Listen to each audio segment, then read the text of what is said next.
Welcome back to The Explainer. Today, we are zeroing in on the grand finale of our source material, diving deep into the absolute goldmine that is Chapter 10.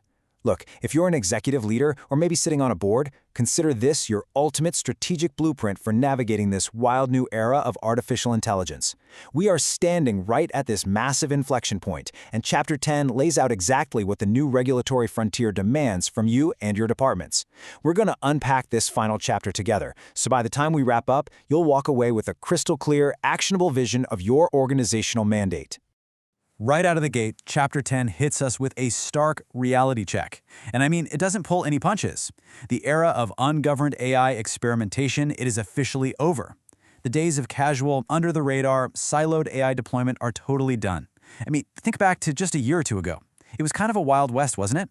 A rogue department could just spin up a flashy new algorithm, test it out with zero oversight, basically treating AI like any other standard software tool. Well, that period is completely gone. The legal frameworks have entirely rewritten the rules of the game. Holding on to that old, unchecked mindset is, quite frankly, a massive organizational risk now. Okay, let's dive into this. What exactly replaces that Wild West mindset? Well, Chapter 10 points us directly toward governed AI excellence.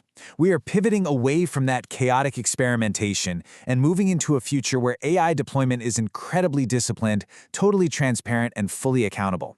And it's such an interesting shift, really, because it is absolutely not about slowing your business down. It's about control.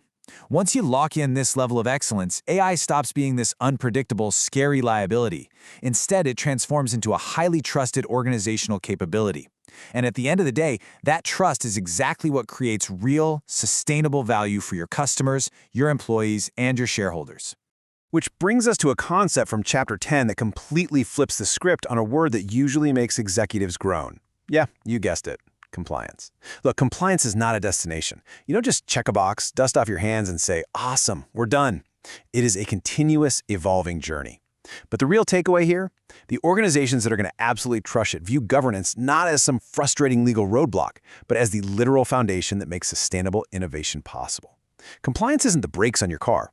Actually, a better way to think about it is that compliance represents the sturdy train tracks. By building these robust structures, you're laying down the rails that let your innovation engine run at max speed, leaving competitors who are still stuck in the mud of regulatory uncertainty entirely in the dust.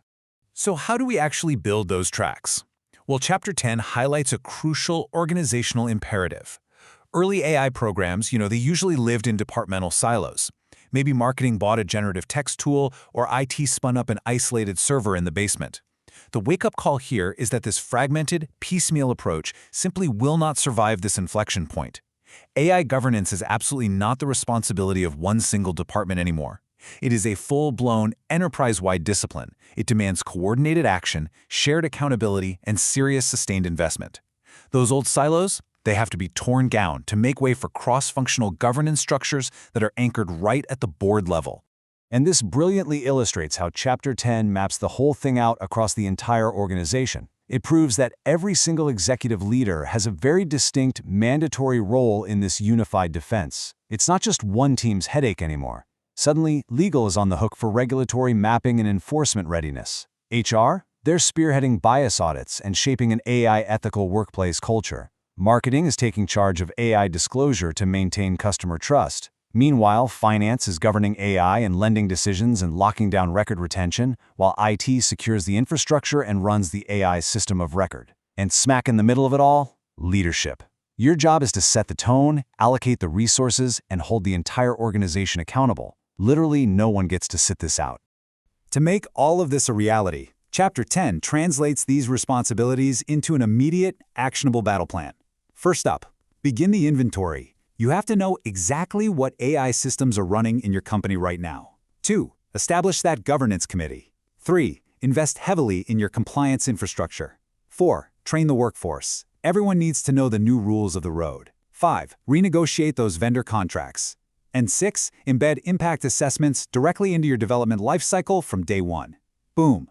This is not a wish list for next year. It is a rapid-fire operational checklist that requires your absolute immediate focus.